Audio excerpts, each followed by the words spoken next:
The judge said, just ask her if her recollections were fresh. Mia says, no, it's not to the specifics. Steele says, you never mentioned sexual abuse until you hired a lawyer, right? Sean Crowley. Mia says, I don't know when I first mentioned that he raped me, except I just know it was after when I had representation. Steele says, do you intend to sue Combs for compensation? You want money, right? She said, no, I don't.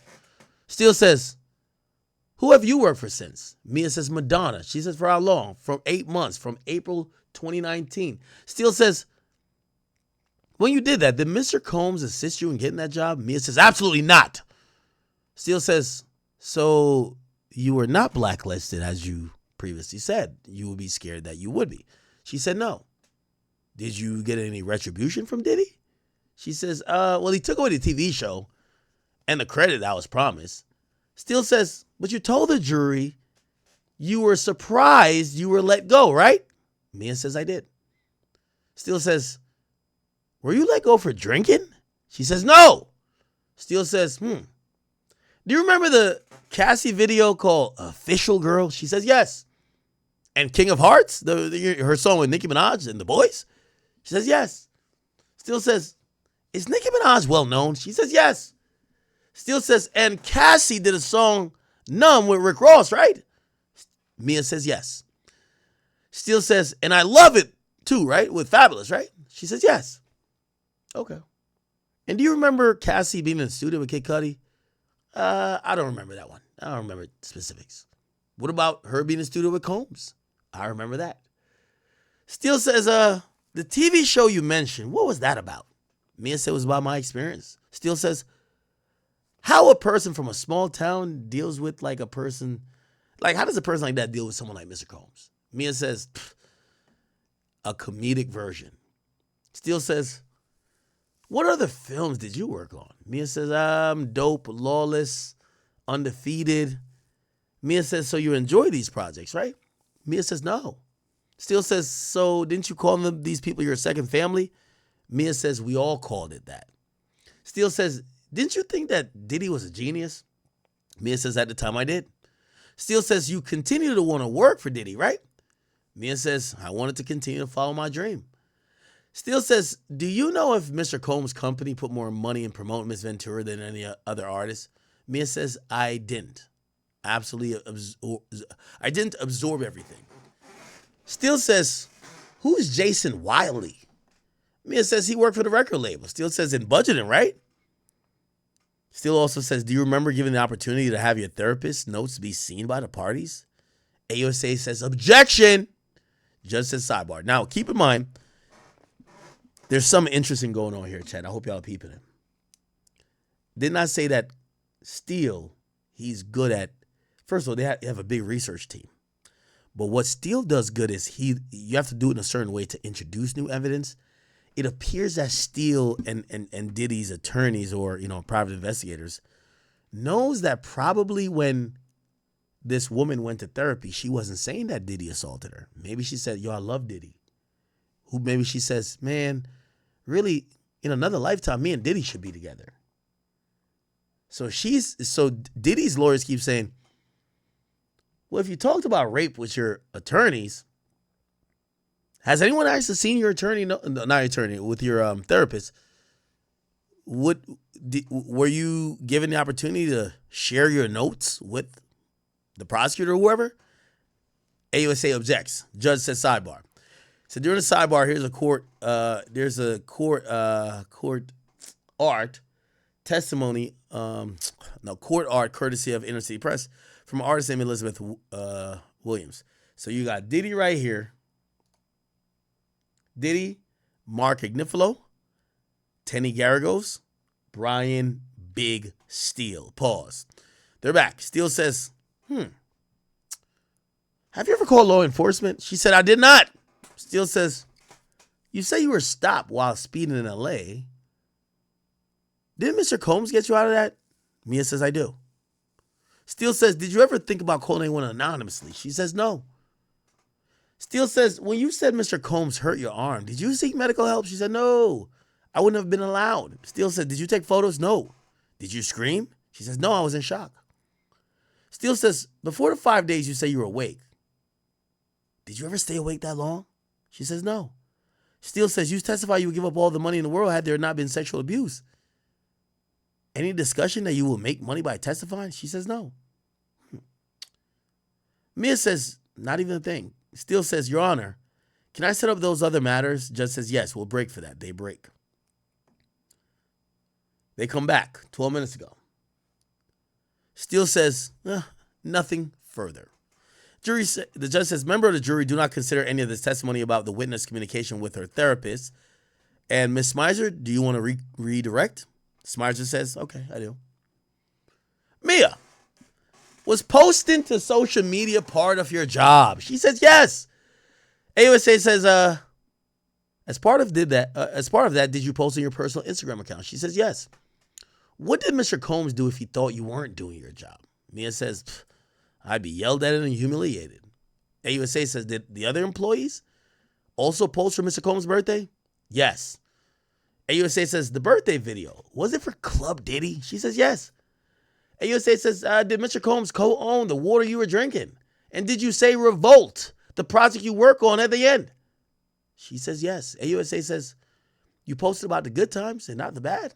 She says, yes. All right, chat, we're here. Okay, we got a couple more tweets. Let's go back to that one video, infamously. Okay, not this one. It's the video of, sorry, chat.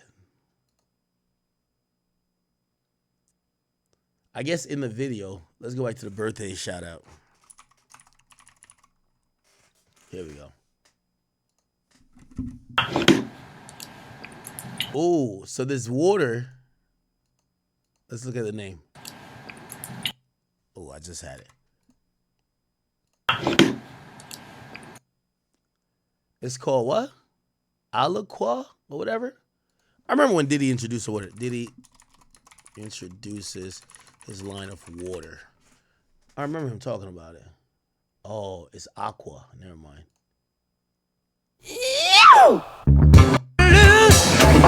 Shout out to everybody in social media, digitally all over. That is his water.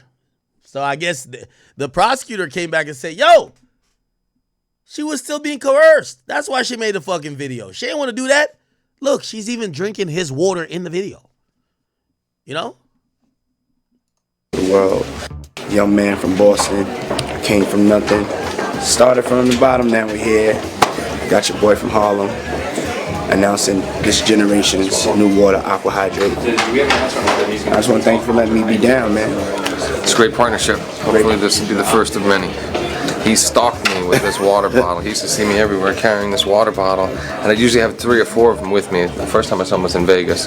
He kept saying, what's this blue bottle, what's this blue bottle? And I wouldn't tell him, and then finally he was very persistent, and soon after that became my partner. Yes. And here we are.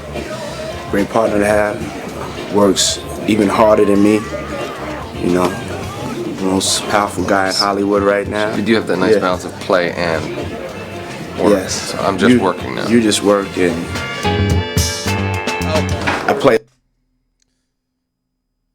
Okay. All right. Let's keep it going, people. Let's keep it going. All right. So here's some more tweets. AUSA says, and this is Smizer, I believe, says, why did you want to make the person who abused you happy? Okay? Give me 1 second. Why did you want to make them happy? Mia says, when I was happy, I was safe. AUSA says, were you worried about your physical safety? Now, here's the thing too, Chad. And I don't want to take sides here. I don't. But you could tell when AUSA questions, now she's their witness, she has really good answers. It's only on cross-direct, right? Or not cross-direct. I mean, cross-examination, she seemed flustered. Why? The reason the government met with her 27 times, probably at least 10 times, is to go over her testimony and go over like, hey, when we ask you this, you should probably say something like this. So this is why, like, when the AUSA talks to her, her answers be hidden. He says, well, it's because, remember, that's their witness. Why did you want to make the person who abused you happy? When I was happy, I was safe. Were you worried about your physical safety? Yes. I've been abused by Puff before. I knew his wrath. AUSA says, did you engage in a pro bono lawyer? She says, yes. Now they're getting ahead of the recross. Smizer said, why did you meet with the government so much? Mia says, so my story could be understood. See? Instead of that they could coach me, that they could understand my story. Got you. AUSA says, were you terrified? Of Puff, of course, and the repercussions. Smizer then says, did the government tell you what to say? No. The government never told me what to say. Only to tell the truth. Smizer says, how do you feel about public speaking? I'm terrified. AUSA says, can you explain that? Given that you've been in comedy. So they're jumping ahead of what Brian Steele probably going to put in, right? Or say. So, yeah, I did comedy, but I had Puff permission for that. Back again with Puff. AUSA says, any comparison to testify about Combs sexually assaulting you here? Basically saying, well, how could you be shy? Because they're thinking what the defense is going to say. How you shy but you up here testifying? It's the biggest trial in the world. So she said, nah, I'm usually not shy. And, I mean, I am shy, but I've done public speaking before, but it was some comedy shit, but I only did it when Diddy told me to do it. So they're playing it good here. Smizer says, why are you here today? Mia says, if I wasn't here, I couldn't look my goddaughters in the eye and never advise them what to do in this situation. Judge says, Mr. Steele, any recross? Steele says, no, sir. Judge says, Mia, you may go, unless you want to stay. And then it appears, so Steele didn't want to do a recross. She's finally off the stand. Holy. Why don't we have logic with an update? There, when we talk about a witness describing a nightmare, so to speak, in a case that is very serious, very sensitive, and as always, viewer discretion advised to anyone that is watching this along with us. Larry, describe to us Diddy's demeanor today in court. How much communication has he had with his lawyers? Well, lots of communication with the lawyers. He's been very involved, as we've seen day after day, in his defense. Oftentimes, or at least twice that I've seen, he's not allowed his lawyers to finish questioning a witness until he gave the nod of approval. And that's the kind of hands-on involvement in a defense that you don't normally see from a defendant. So he has been hands-on from the start, though. Wow. That's concerning, though, for me. If you're Team Diddy, that's concerning for me. If the defense attorneys can't stop questioning a witness until Diddy gives them one of those head nods, like, we're good. You know what it tells me? These niggas might just be running up a big check just to get him happy. Like, hey, we'll do whatever you want as long as you pay us. But it is problematic if Diddy is the barometer of, hey, you didn't question enough versus, okay, now it's time to chill. I don't know if Diddy leading that or Diddy having to approve that helps him. You got to have, you're a defendant. You got to let the people who are your lawyers, especially your main lawyer, be the person that dictates that. Because you might start being emotional. Somebody's on the stand saying something that you're like, that's a lie. Instead of you saying, all right, let's try to get him a different way and chill, you tell him, nah, you don't give him the head nod, that witness gets badgered. A badgered witness in a sexual assault case is not good.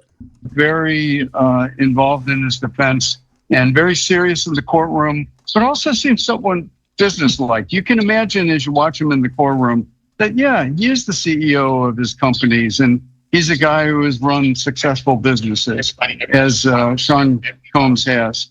So that comes across. The jurors, as always, are extremely attentive, taking notes, facing toward the witness during testimony, no matter who is on the witness stand.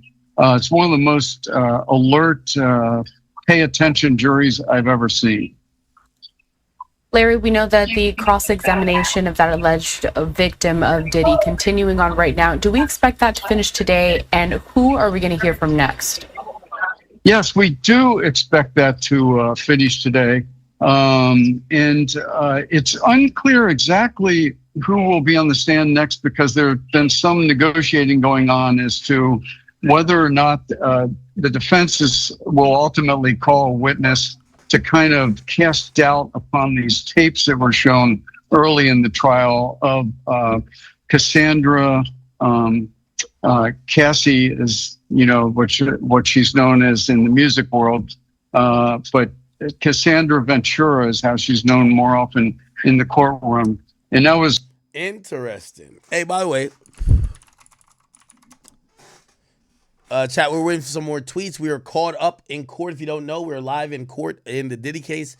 I will say this, something that came out from our stream, and it had some, type of adjacent, dealings with the Diddy case, was this idea that, Whack 100 brought up about Nipsey Hussle supposedly being somewhat involved by, him referring to Capricorn Clark, mentioning that Lauren London was around during some of this stuff. And according to what was said in court, Lauren London was in the next room when Diddy walked out and was just like, yo, this is why you bitches don't got a man. And he was flexing on them more with Cassie, because he's saying Cassie does what I want. If I tell her to hop on one leg, she does it. If I tell her to bark like a dog, she does it. And apparently he says to Cassie, yo, Cassie, come out here. Walk there. Do that. Turn around. Pick that up. Bring it over here. Whatever. And then he says, all right, you can leave now. And she did everything respectfully and humbly. Never talked back to him. And Diddy was just talking and shit, saying, you see why Cassie do that? That's why she my bitch. The rest of y'all, that's why your hoes don't got no niggas. Because y'all don't be doing what they say. And obviously they're trying to put that in there to say that was part of the force and coercive attitude and power and control that Diddy had. Anyway, Wack later came out to say, well, what do y'all think? And this was his POV. Nipsey Hussle was into some of the freak-off activities. His woman was around Cassie, and Cassie was around freak-off activities. And he came on our stream to discuss it. But a lot of people actually blame Wack. They say, yo, you're trying to run a play or a program on what Nipsey Hussle stood for or what he used to do. And he was confronted by Adam22 about this. And Adam was saying, you're the one who's running this program. Listen to this. Not beefing with nothing. It seems like you're right. Listen, this was crazy. We're discussing the Diddy trial. Okay. We're looking at the landscape of it. I put something on the table. People get mad. Capricorn gets on the stand, and what did she say? Yes, she was at the freak off. Okay. Right? So now, okay, well, they ain't get mad when she said it. Don't get me. I'm just like looking at the landscape. But you extrapolated on it and said that Nipsey didn't marry her because you assumed that she was getting piped down by Diddy. That's not what I said. I said, I don't want to hear all this crazy shit. They was together 5 years with a kid. He never married her. You guys aren't married? Oh, we gonna be married. Me and my wife were together for like 7 years before we got married. It ain't been no 5 years in the motherfucking kid either. You've been together with R&B for what, 3-4 years? Three years. And if you don't get married in the next year, are you going to be accepting of people saying, like, well, maybe she's not marriage material? Listen. I'm going to definitely marry my woman. Now, see, that's interesting. But I think Adam did a good job. Adam, if he sees, I think he did a good job with Wack. Wack is pretty elusive sometimes. He's a great media personality, but he's very slick. So Wack's thing was, why do you think Nipsey never married Lauren London? He was almost alluding, he never said directly, but alluding to maybe Nipsey knew she had the stench of the freak off on her, and that's why she never qualified to be marriage material. Now, he did have a kid with her. He was with her for several years before he passed, and we don't know if he had planned to get married to her. So Wack's idea was just like, you should know something was up with Shorty, and that she may have been playing around with Cassie and Diddy, because her man never married her. So that's why Adam hits him back with, well, Wack, you have a woman for 3 years. I was with my woman for 7 years before I married her. Time doesn't really mean, or at least 5 years or whatever, doesn't mean that, oh, your guy is disgusted with you that you were in a freak off or you may have done some crazy shit. Let's keep it going. But y'all be talking all this high and mighty shit. I'm just doing the math.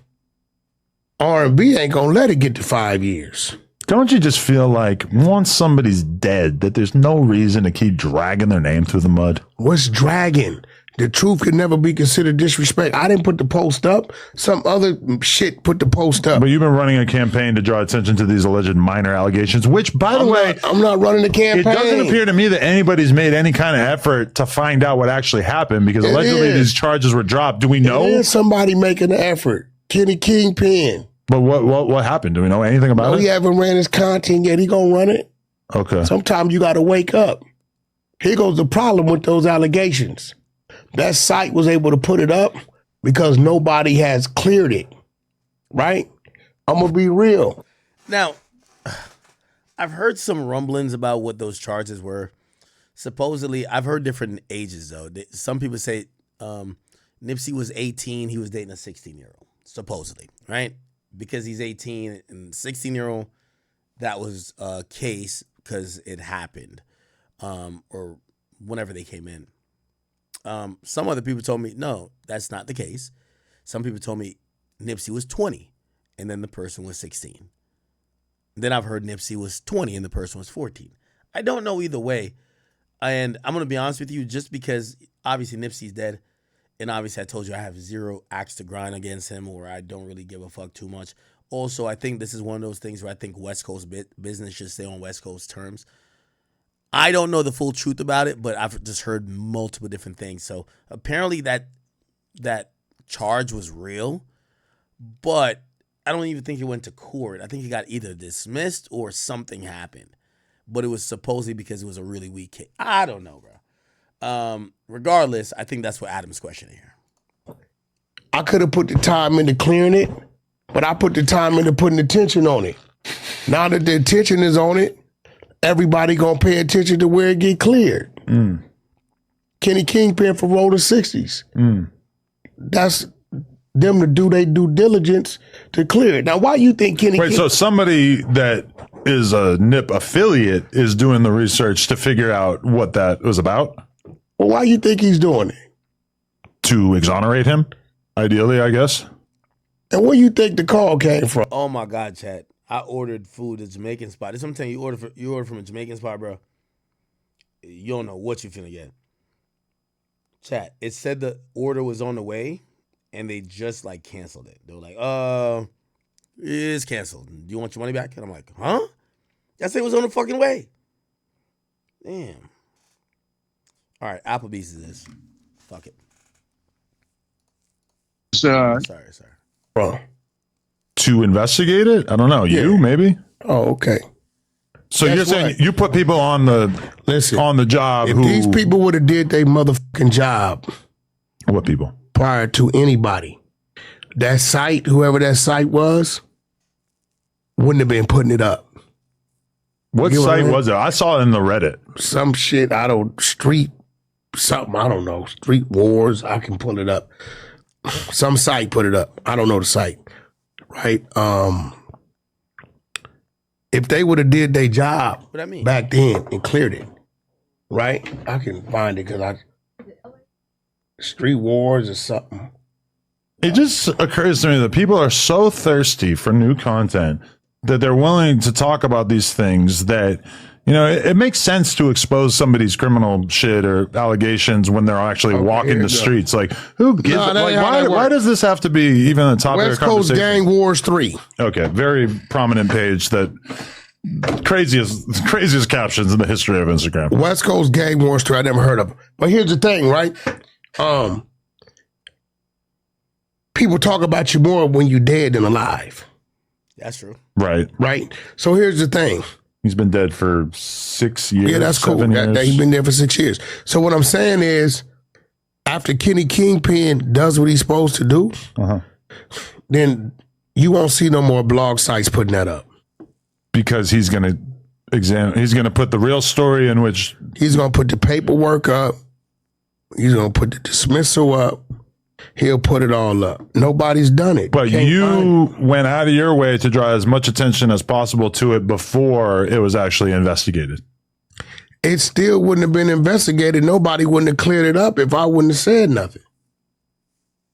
So you're saying that you drawing all this attention to it means that you were doing the right thing because it would eventually be debunked. I mean, I'm sure, like, in your words, your team of exposers spend all day pulling paperwork. I mean, they easily, obviously, could have looked into it before you put it out there. We haven't pulled shit. But then it would have been a boring narrative. All right, so we don't know what's true. Yeah. I mean, it's not clear. It is what it is, but I got it told that it Okay, well, send me what you got. Send me what you got. If you're missing something, I'll have my team to put it up. Mm-hmm. You get what I'm saying? Okay, I know we went on a little side mission here. We're still in the Diddy trial. We're just trying to figure out these ancillary portions. To be very clear, Lauren London gets mentioned twice. Nothing, I mean, you could use some brain power and be like, maybe she was down with some of this stuff, but nothing actually said she was a member or she was actually in a sexual situation. But was she around times and places that sexual situations was happening? Yes. I'll say that. But it doesn't mean she was involved. Okay, so they call it their next witness, and now the next witness is on the stand. Oh my God. What the fuck is this? Sorry, chat. Here we go. Okay.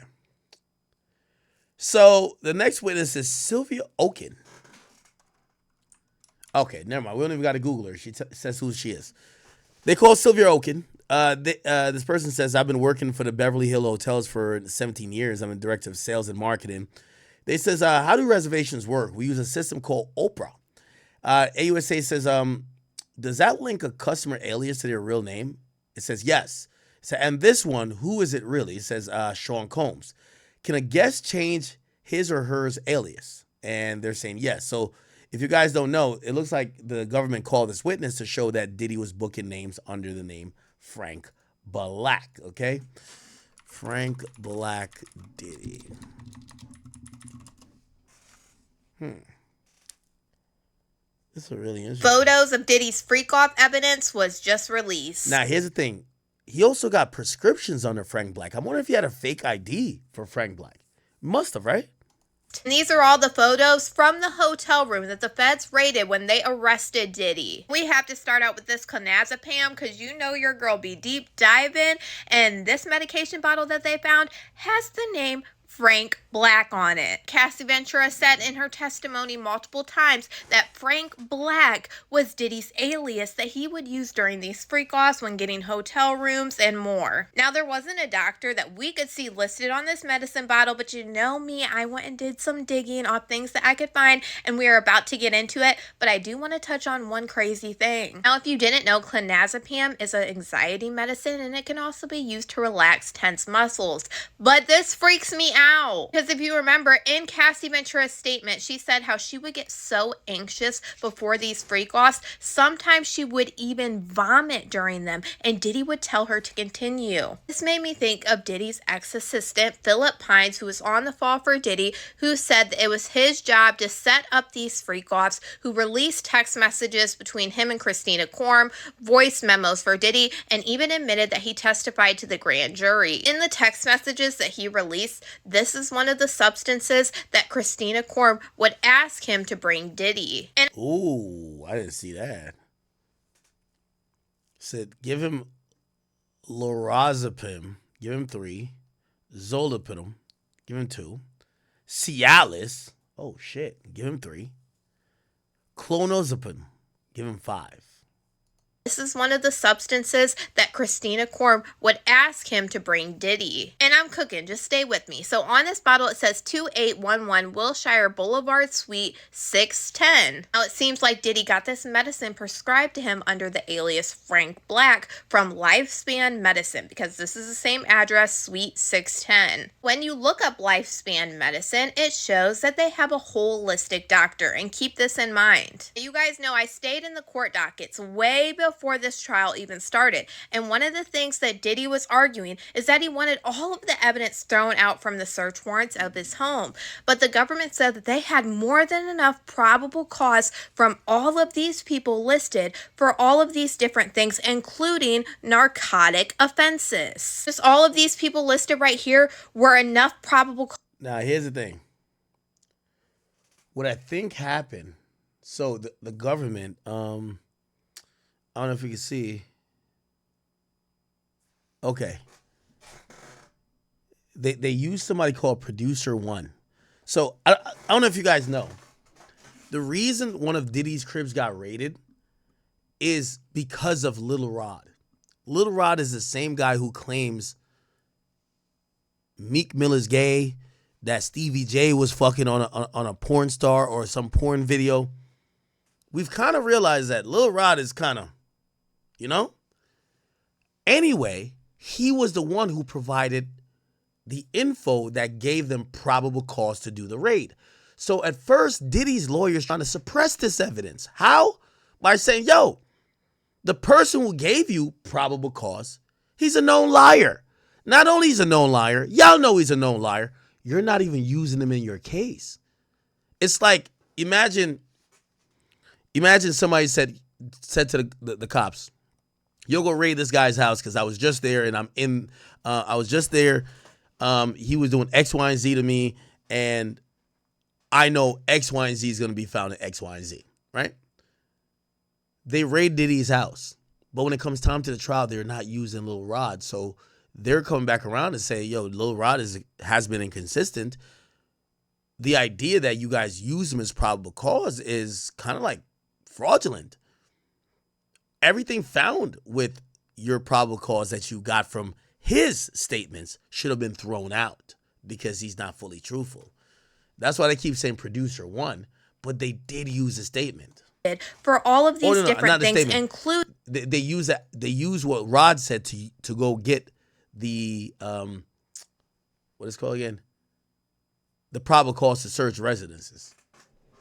all of these people listed for all of these different things, including narcotic offenses. Just all of these people listed right here were enough probable cause to charge Diddy with narcotic offenses. They list Assistant One up at the top as being one of these people that corroborated this information with another person known as Producer One. They said Assistant One and Producer One's information corroborated each other about narcotic offenses, and I believe that these two people are Philip Pines and Little Rod Jones because both of these people worked during the Love album era. And I named Little Rod Jones because he is the one that in his lawsuit included a lot of different pictures of stuff, and one of the pictures that he included was of Diddy having Tusi. Here we go again, seeing the Tusi. This is another photo that was just released of Diddy's hotel room the day that he got arrested, and they raided it, and they found Tusi, they found baby oil, and more. And we'll get to the rest of the photos in just a second. What I really think Diddy is screwed about with his alias Frank Black is the fact that you can see right here,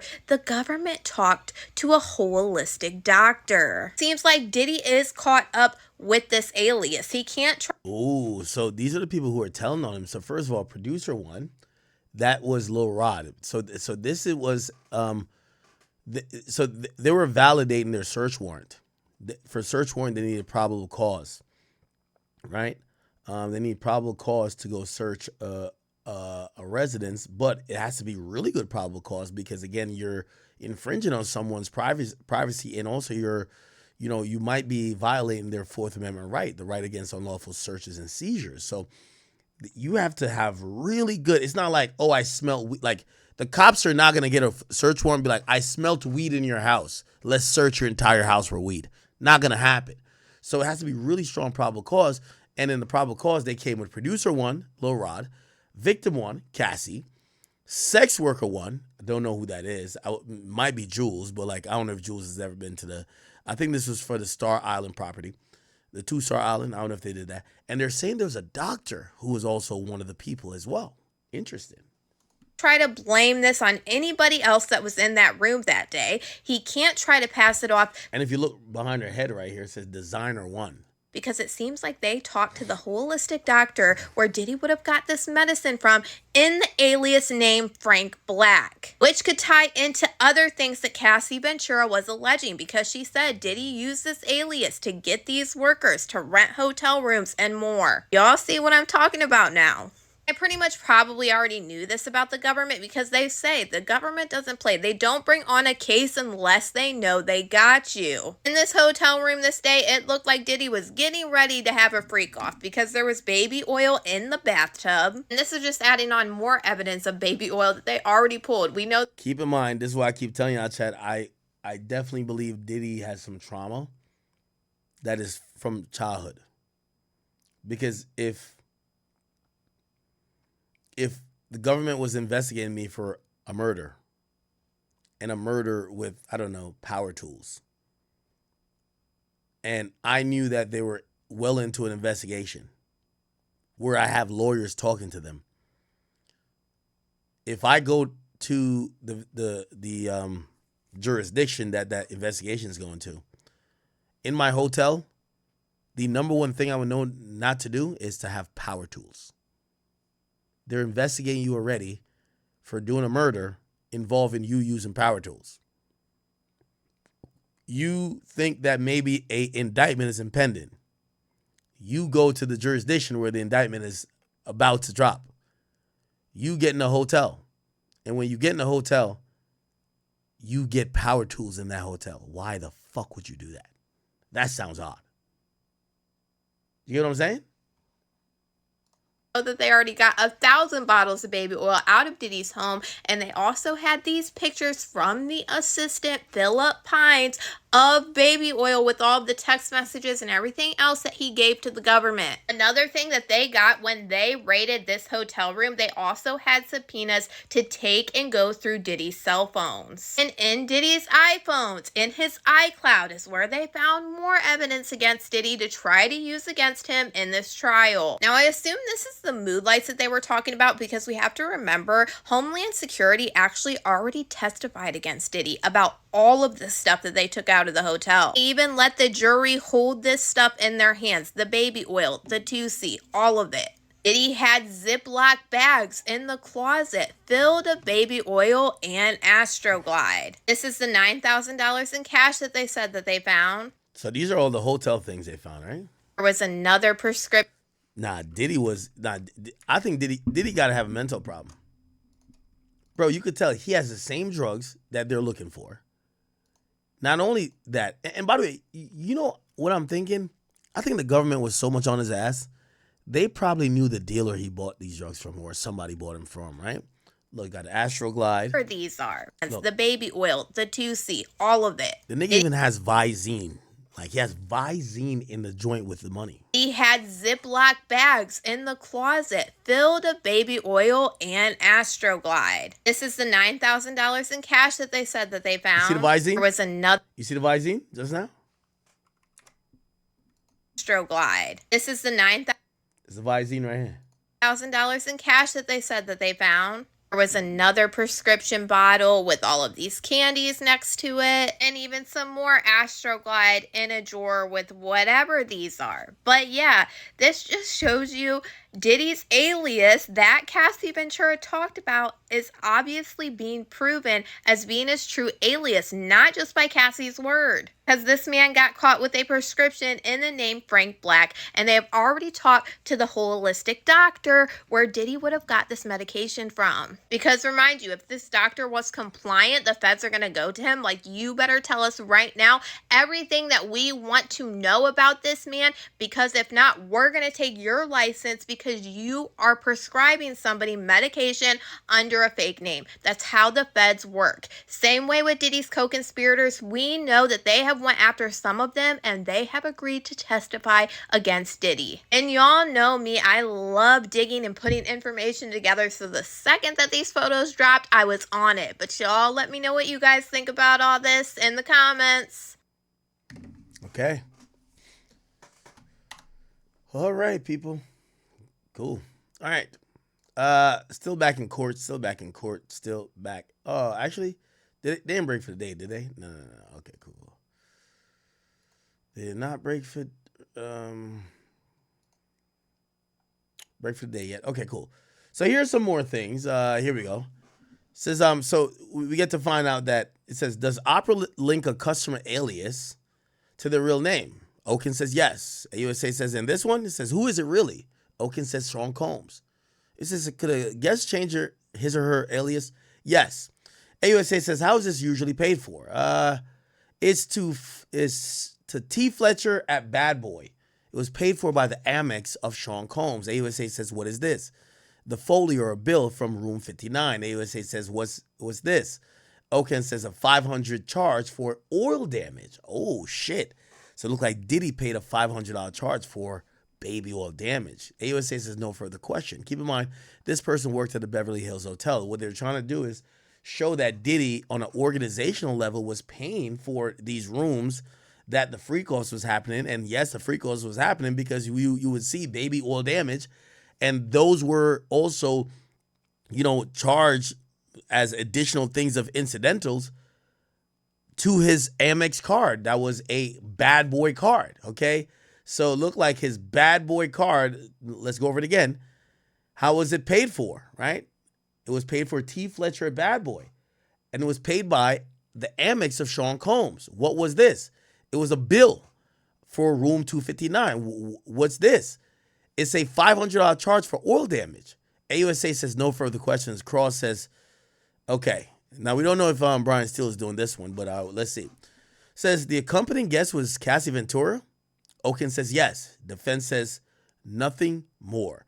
So it looked like Diddy's team, all they had to say to this was, so they're not denying it, and they're not going to be like, oh, whatever. But they're basically saying, so there was a guest on every hotel, right? And it was Cassie. And they say yes. So again, what that does is actually, it really limits the scope of the freak-offs to Cassie being the only person who is a consistent member. But also, they kind of just leave it open-ended to say, yeah, but Cassie was the member, or Cassie was a guest as well, right? Okay. Who's next? Now, this is the person who got, what do you call it again? Immunity earlier. It says Eddie Garcia. Remember, it was Mr. Garcia? Now we find out it's Eddie Garcia.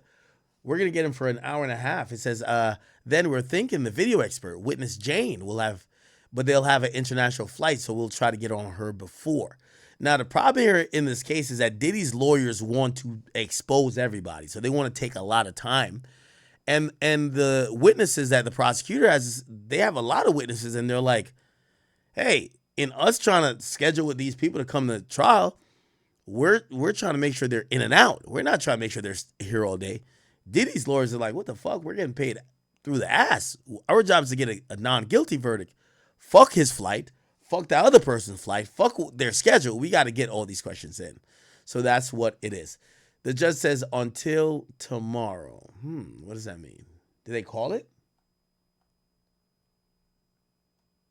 Not sure. Okay, let's kind of go back.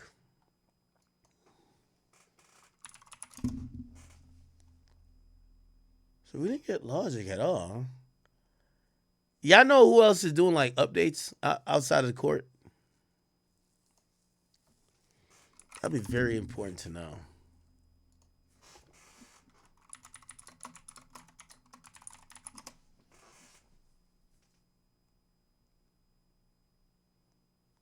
Does anyone know anybody else?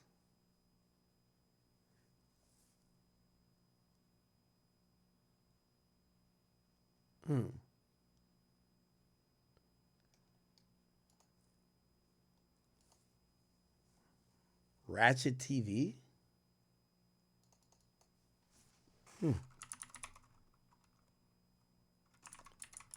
Let's look at entertainment tonight.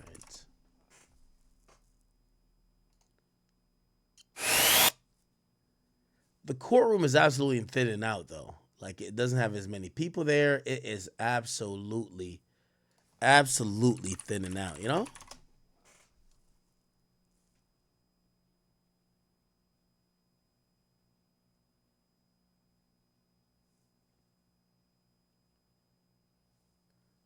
Somebody says Ratchet TV.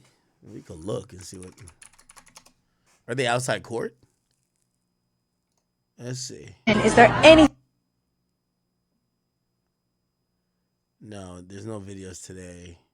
There's no videos today from them.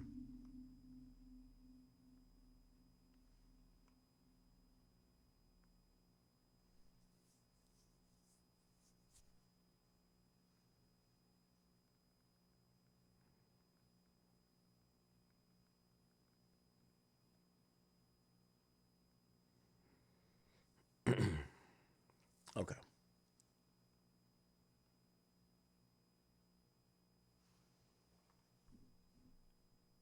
Attorney Simone. Okay.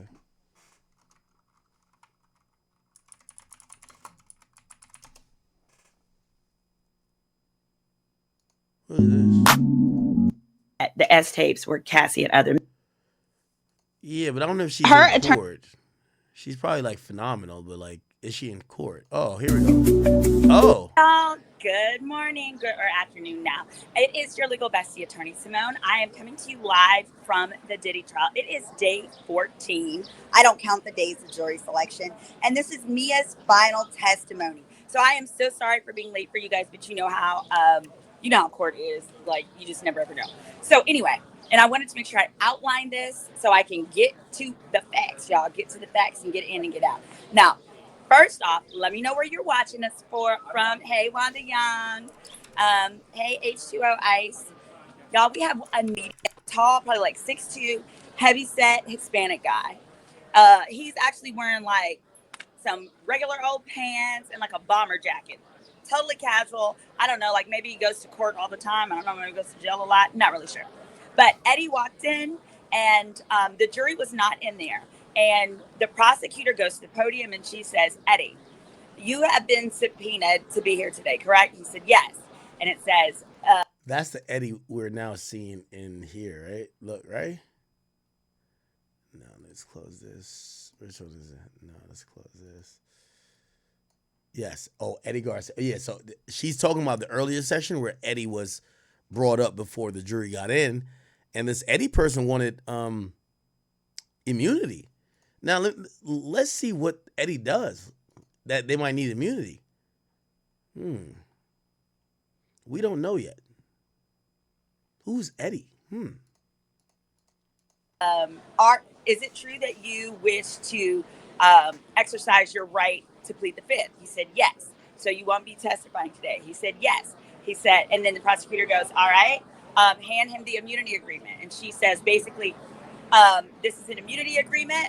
You will be immune from being tried for whatever you tell us. However, if you perjure yourself, if you lie on the stand, then you can be held liable for perjury. Got it. So he was like, okay. So then they took him off the stand, I guess because we're going to deal with him later, like he's going to testify later. They wanted to finish up with Mia. But I was like, who is Eddie? What is Eddie related to? Of course, chat, I'm trying to show all the YouTubers love. The thing is, yo, chat, we'll have a big audience, and I'll show all these YouTubers love. You know, hopefully y'all go check out their channels. When it comes time of them talking about me, all hate. Like, none of them fuck with me.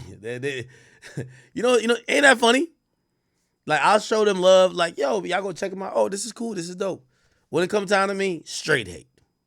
That's why, like, you know, we got to pick and choose who we show love to because, you know, I'm not saying I'm doing it for people to show me love in return, but a lot of these people, for whatever reason, they have whatever against me. Because Eddie don't look like the type that will work for Diddy, but Eddie clearly has some tea in that they're forcing Eddie to testify. So remember, guys, I taught y'all previously, if someone says, no, I'm not testifying, I'm pleading the fifth, if the prosecutor gives them an immunity agreement, they have to testify. True. They can't not testify because that immunity agreement takes away any chance that you'll have to go to jail. The fifth just says, I'm not going to talk my way in a jail cell. When you plead the fifth, that's you saying, I'm not about to talk my way into a jail cell.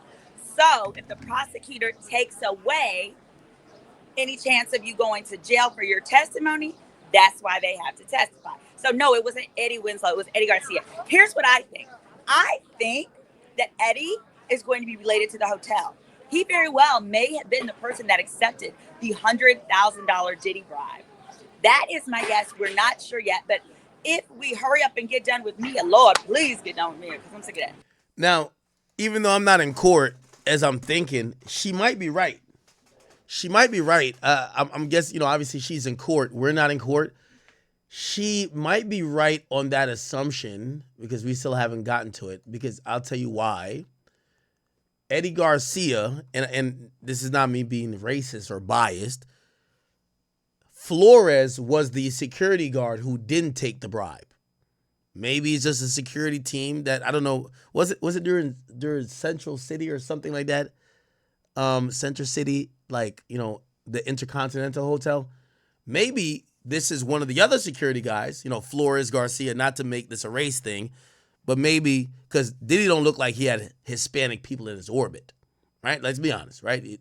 Only time we hear about somebody Hispanic other than Cassie Ventura was, especially a male, was the security guard. So maybe this person's with the security guard and look like, what's her name? Attorney Simone. She believes the same as well. So let's see. If we get done with Mia, he should take the stand today, and I can't wait to see it. So again, he pled the fifth. They gave him immunity. Now he has to testify. So I think he might be, again, the hotel worker that was paid off to make the tape go away. If so, y'all, Rico has officially been proven, and that's bribery. And we've already had the S workers, right? We're the prostitutas who got on the stand and talked about working in 2 different states and being flown there. So if he gets up there and is like, yep, they bribed me, we got bribery, then we've got prostituta, then that's it. That's also, Eddie taking that money is also tampering with witnesses because Eddie is a witness. So that would be 3 RICO offenses. Wait, tamper, is she, what? Now, the thing with the tampering with the witness charge, if I'm not incorrect, and I know this person's name is Attorney Simone, I generally don't like to disagree or argue with attorneys, especially if they've gone to school for it. I'm using common sense and just some research, so, I know my place. Interesting. Then we've got prostituta. So the whole thing about, like, bribing a witness or interfering with a criminal investigation, you're not technically doing that unless you have some tacit knowledge of a crime being committed or investigation into a crime happening.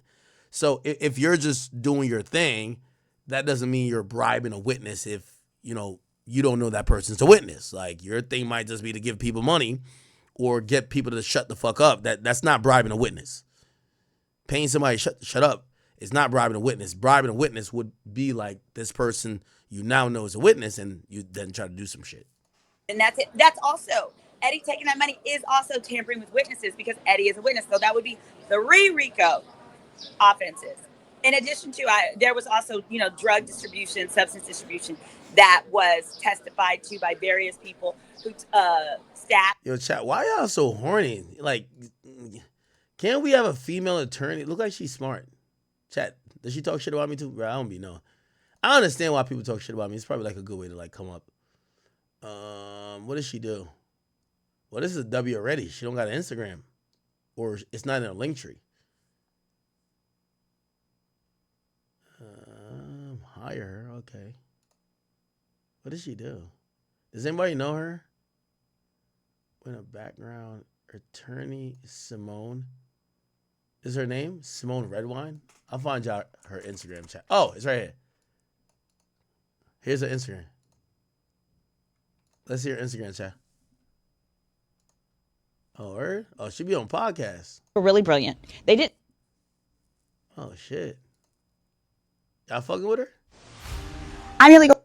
Y'all not gonna replace Lauren Conlon for me, chat. Stop playing. But okay, all right. Maybe she's smart, educated, and from what I could tell, she probably uses some colloquial terms and little, here's a tea, just to kind of like get people like ingratiate with them. But maybe she just knows what she's doing. This is like a picture of her. Okay.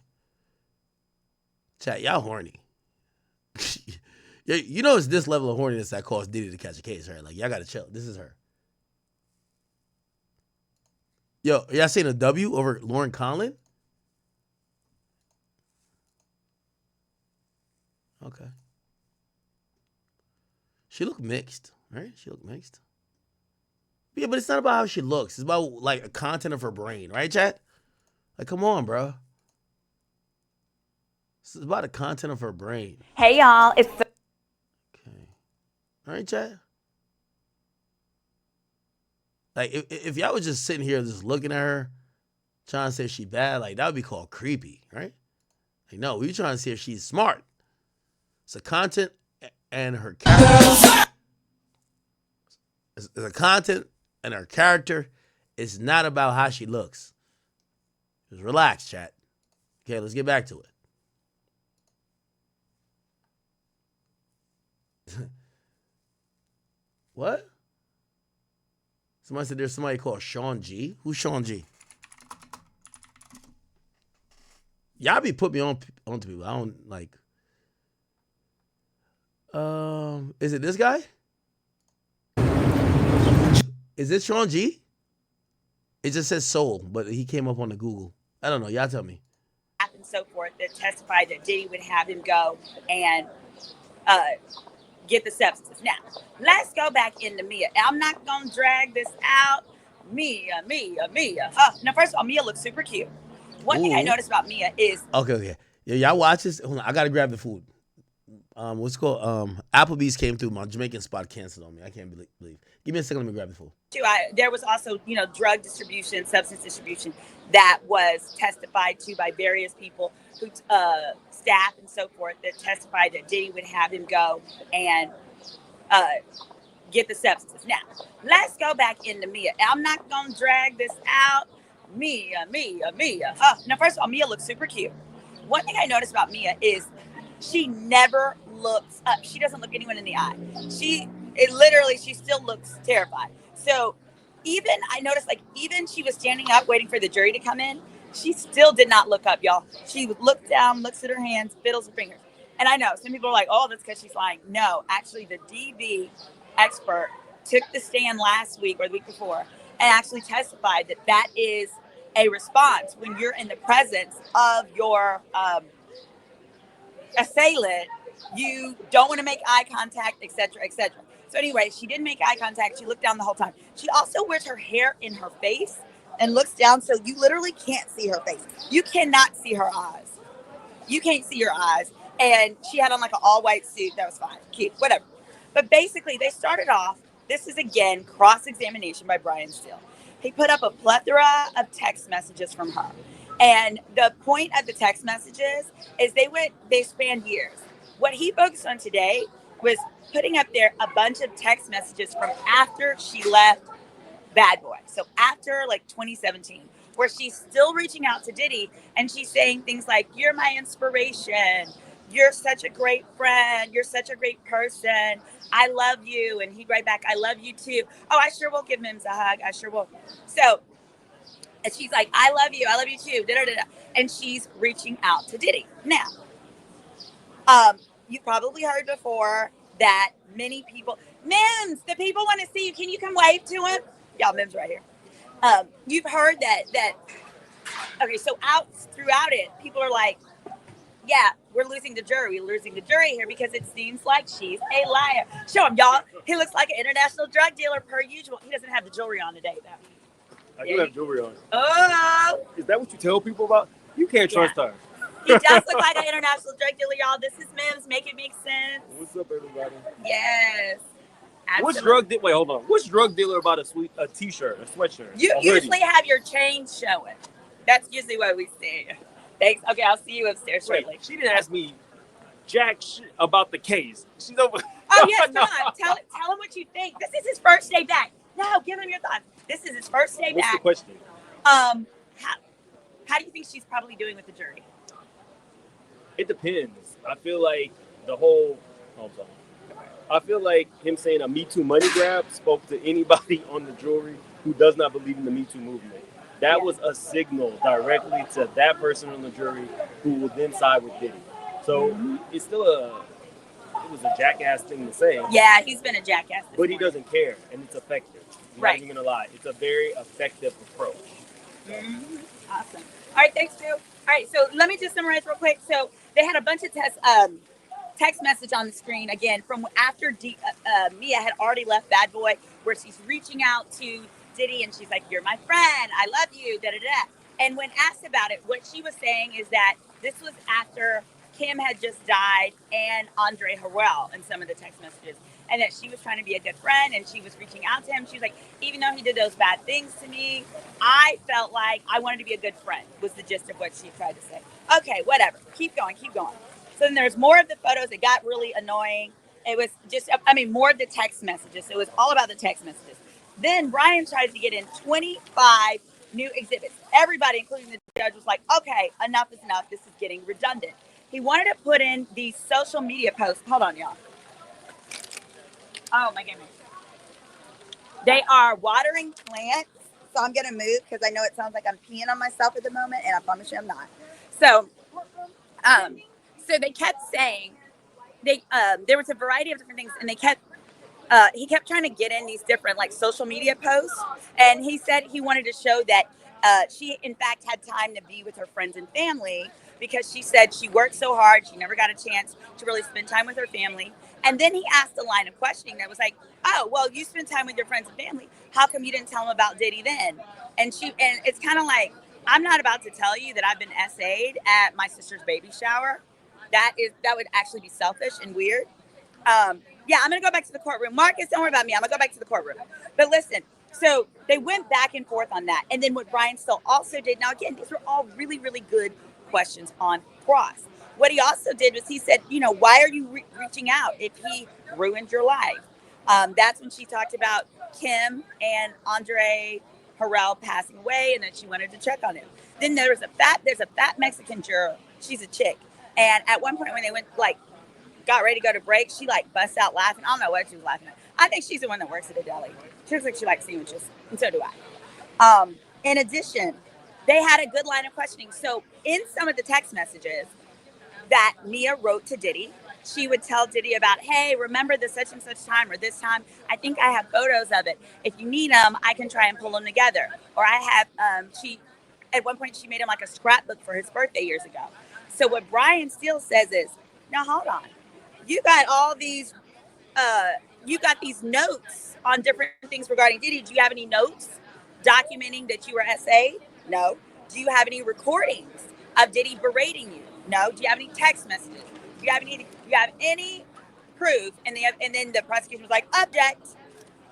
Because that is a good point. If you're a person that keeps notes of things, why didn't you keep notes of the essay was the implication. Now, I think we all know.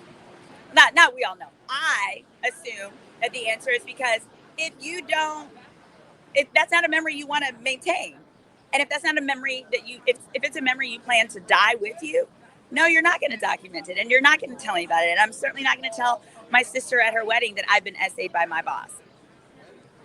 Yeah, Danetta said that is one thing that you would never write down. But stay with me here. So then Brian Still, he got to cheating, y'all. Brian was cheating. He got to the point, he stopped even asking questions. He would make leading statements, and the judge would be like, is that a question? Is there a question there? He would just make it, he'd be like,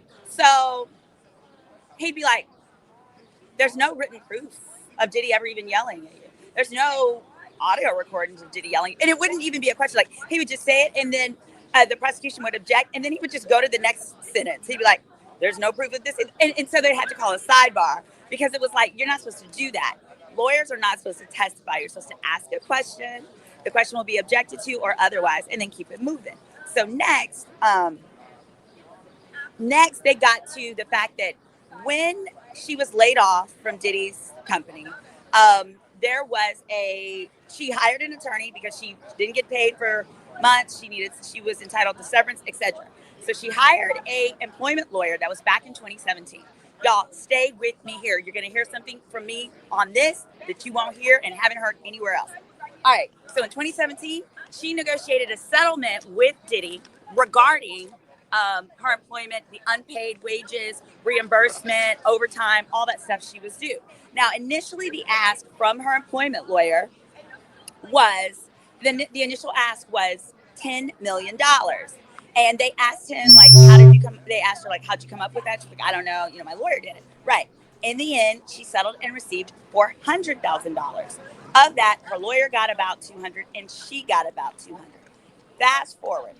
So what he is trying to establish, Ryan Steele is trying to establish that the fact that she did not tell the government that Diddy had ever SA'd her until after the third time of meeting with the government. More significantly, she didn't tell them until after she retained a lawyer. So he's trying to set it up to paint the picture of a money grab.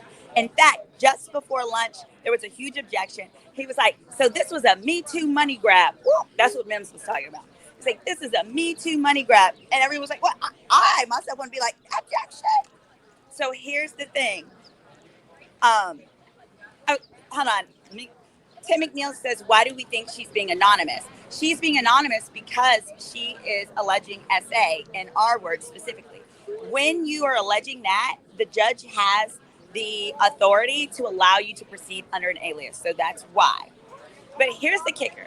Going back to, so there was a $10 million that was initially asked, but she got $400,000 from her employment lawyers in 2017.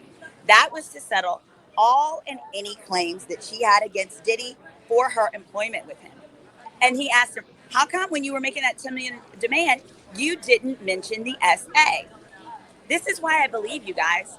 If there was ever a time to lie or bring it out for your advantage, she would have done it back when she was seeking $10 million. I actually think it bodes well for her side. Now, the other stuff, absolutely, it made her look crazy. You reaching out to this man, talking about you my bestie. And we're talking about forced labor, attacks, all this kind of stuff.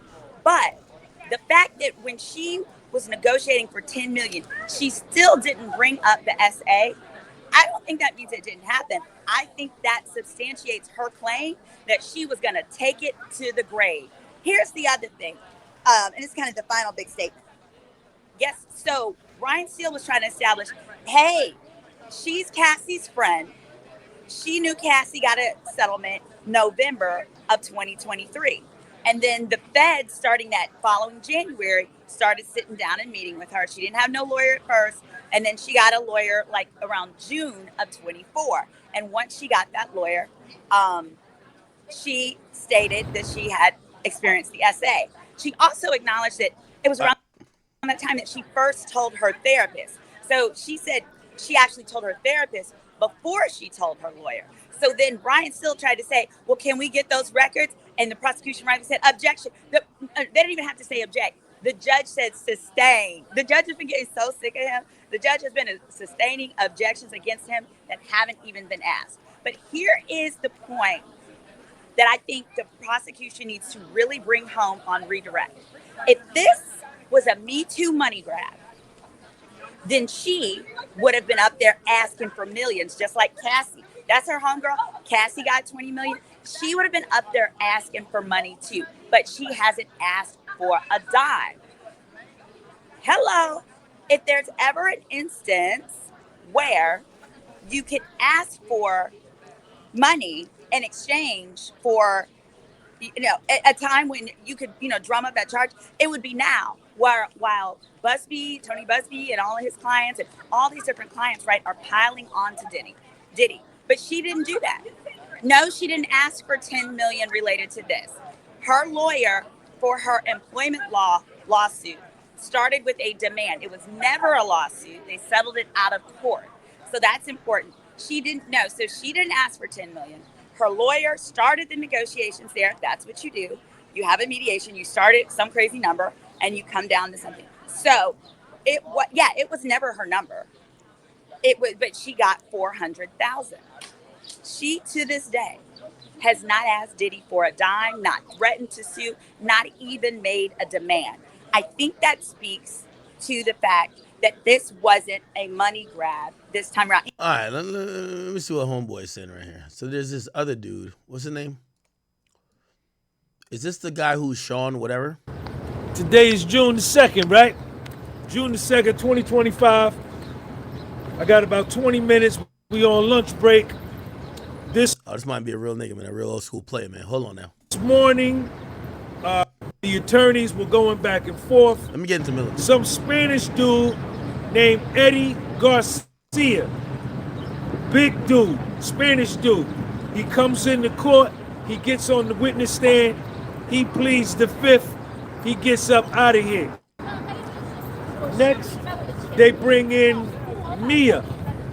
Now, what's very telling, and I want y'all to keep this in mind, this is super, super important. Y'all got to get a video a thumbs up. It's 116 of y'all in here. I got 21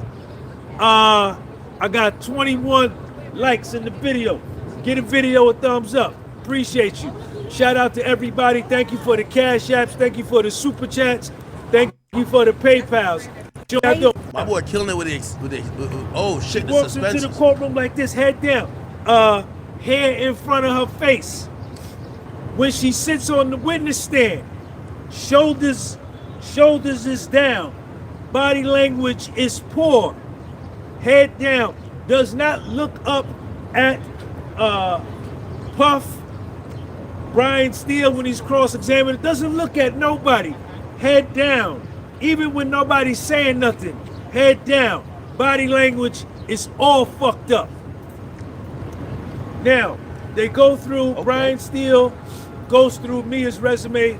She graduated from James Madison University with a 3.6 grade point average.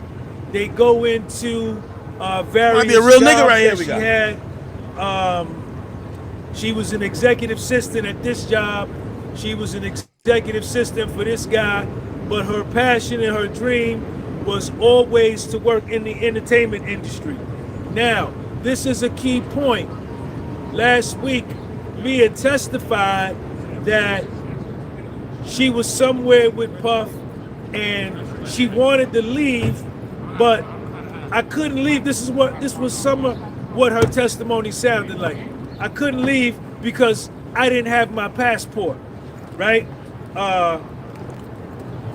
Brian Steele brings out that it was company policy, bad boy policy, revolt company policy, Ciroc liquor policy. All of his businesses, the policies was when they travel, EV, thank you for that super chat. Oh, that's a real nigga right here. Handles everybody's passport. Like it was, she made it seem like Puffy had her passport in his back pocket and she couldn't go nowhere. Not true.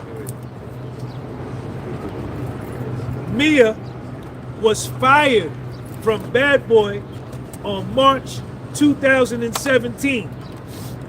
March 2017. Keep that on your dome. Christmas Day 2018. This is over a year and 9 months later. Mia sends Puffy a text message. Merry Christmas, Puff. I love you. What's up, man? You what's going on with you? Who are you? Nobody. You finna film me? Yeah. Alright, what you gonna do with the video? TikTok. Yeah, like he about to slap the fuck out of a nigga. Right, my man. What's your name? Bezo, appreciate you. Checking that nigga temperature. It's a real nigga right here. Who is this? He got real nigga vibes. Got the old school, you know what I mean, Pops hat. This nigga show up to Thanksgiving, you know he been fucking mad bitches. This nigga right here. Nigga got wearing suspenders. Like, nah, this type of nigga right here, this is a devious nigga, chat. Christmas. Listen, the mere fact he getting into one of these, like, he get into a stance like this to tell a story, nah, this a real nigga still. I can't even cap. Why you ain't talking about this nigga earlier? December 25th, 2018, a year and 9 months after she's fired from Bad Boy for excessive alcohol use, she texts Puffy, Merry Christmas, I love you. 6 days later, New Year's Eve, December 31st, 2018, Happy New Year, Puff Daddy, I love you. Check me out. Check me out. Nah, Unc sound like he been to one of the two of them free golfs. I ain't gonna lie. Unc is on timing. This is after she leaves, and Brian Steele is saying like, yo, didn't this man ruin your life? Weren't you terrified of this man? Didn't this man SEX assault you?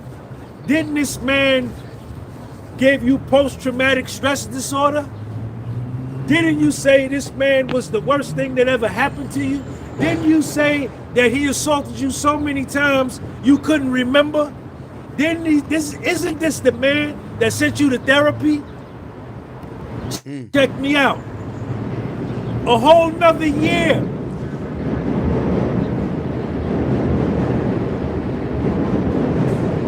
New Year's Eve, she texts Puff, Happy New Year, I love you. 2 weeks later, January 15, 2019, she sends Puffy a text message. 2 weeks later, after New Year's Eve, she sent Puff a text message. Check me out. Check Sean G out. I had a dream. I had a nightmare dream last night. I was trapped in an elevator with R. Kelly, and you came to rescue me, Puff.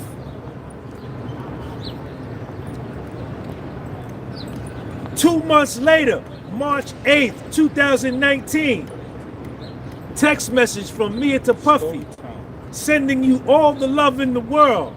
I love you. Heart emoji.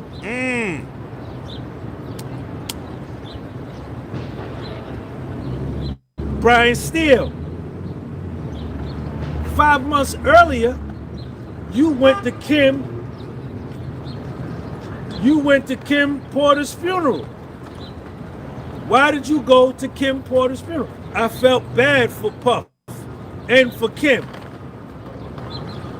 So Mia, you're telling the jury's sitting right here. Mia, you're telling the jury. Oh, nah, this a real nigga. That the man that assaulted you, I think got some Astroglide in his pockets. You said stood over you and inserted himself in you, drugged you, assaulted you. You were terrified of, to the point that when he called you, you saw his number and you threw the phone and you ran. The man that gave you post-traumatic stress disorder, the man that you feared, that made your life a living hell, you had a dream that he rescued you from R. Kelly in an elevator. Is that what you're telling the ladies and gentlemen of the jury? Mia, this is Brian Steele. Why are you reaching out to Puffy, who terrorized you? You told the jury Puffy suffocated you. He was brutal to you. And you reaching out to him. The judge said, sidebar, sidebar, sidebar, sidebar. They come back from the sidebar. Now, I'm in the 26th floor.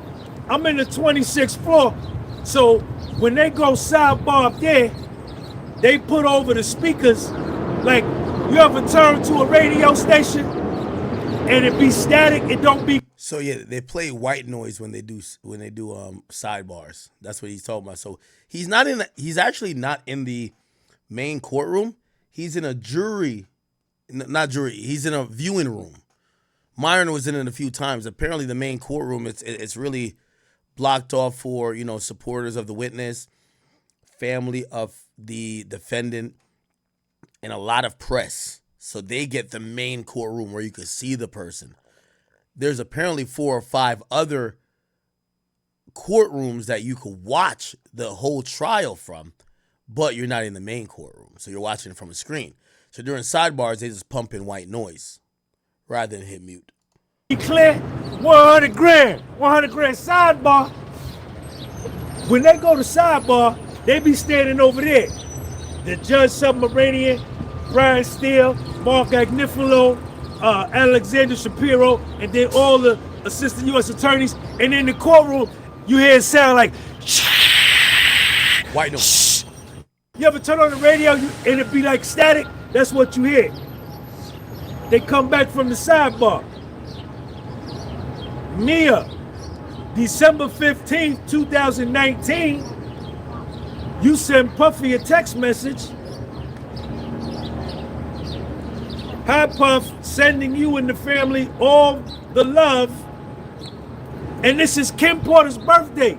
On Kim Porter's birthday, after she passes away, you send Puff a text sending you and the family all my love.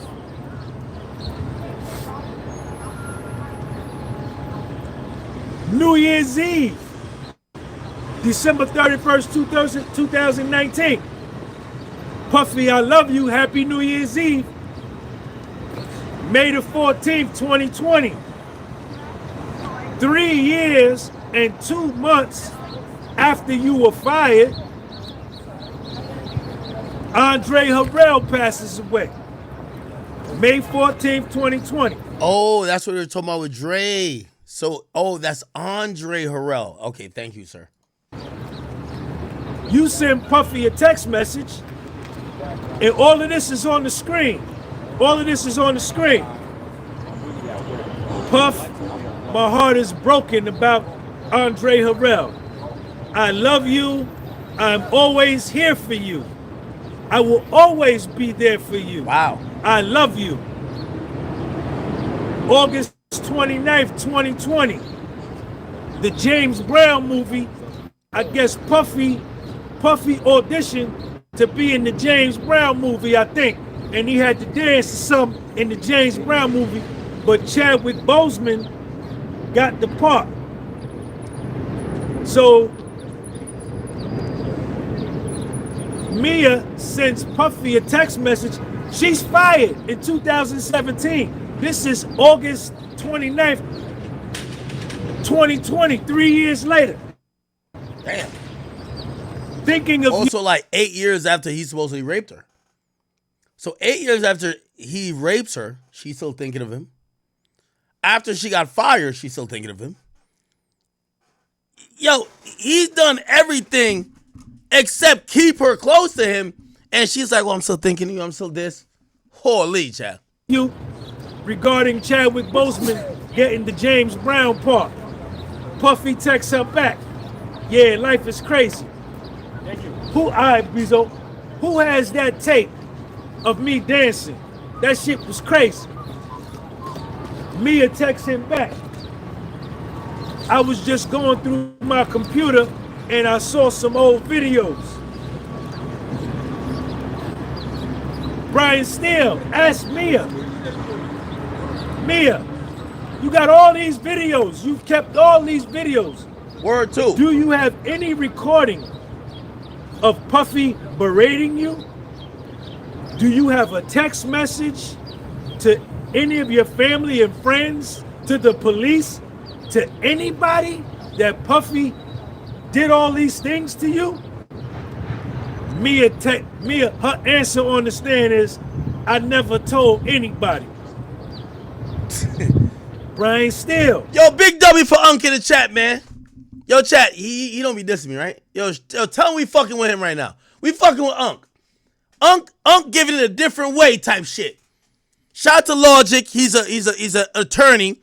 Shout out to Lauren Conlon, you know, Dr. Umar won't permit, but that's our little white baby. We're just gonna keep her over there. But Unc, he giving it up. Suspenders, got the top hat, he got the Sunday spash. Oh, that's what he got for Father's Day, that tie. Come on, Unc is cooking. We're fucking with Unc, and he telling us. So the Diddy and Cassie situation has been getting freakier and freakier by the day. The more and more I hear about these allegations, Diddy is a freaky man, the king of the freak-offs. And Cassie, you feel me, she was young, vulnerable. But like what Ak said, she could have left. Like, Diddy was not holding her well. This is what's hard for me. Allegedly, Diddy wasn't holding her hostage, but she said on the video that came out in the hotel where he hit her over and drug her back, she was trying to leave one of the freak-offs. And Diddy said, oh no, you're not going to leave the freak-offs. You got it. Yeah. Wait till the dude bust a nut, allegedly.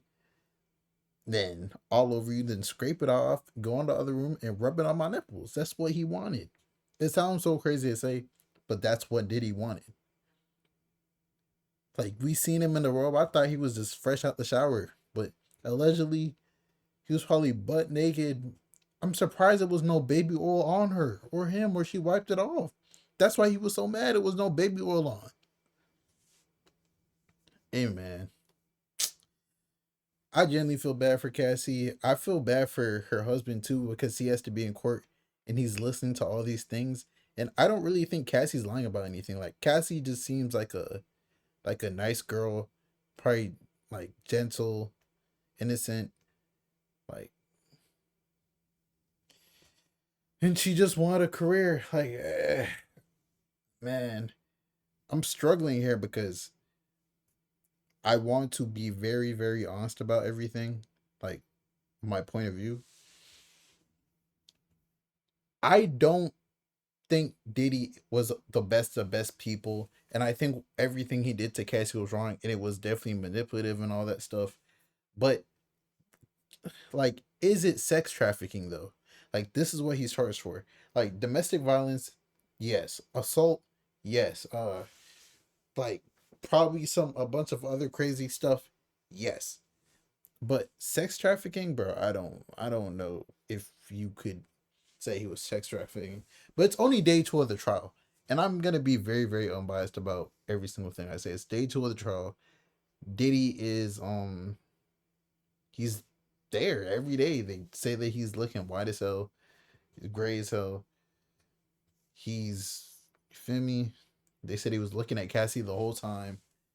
But day 3, 4, 5, 6, 7, we don't know what's gonna happen. Maybe 2 weeks later, there might be someone else taking the stand, and we don't know how that's gonna go. Maybe like 3 days later, there's gonna be a new person taking the stand, and they just expose everything about Diddy. Like, we don't know fully everything Diddy's done yet. Like, there might have been men that he was having free calls with. Like, I ain't gonna lie, bro. Like, Act was the line about what he said. Diddy should just came out and said that he was a flexible, bro. He should just said he was bisexual, bro. Like, I'm not gonna lie. And what Act said, bro, all these rappers gotta come out who was around Diddy, like really, really hung around Diddy and was like really cool with him. They need to come out and like, yeah, yeah, bro. You gotta defend yourself, your integrity. You feel me?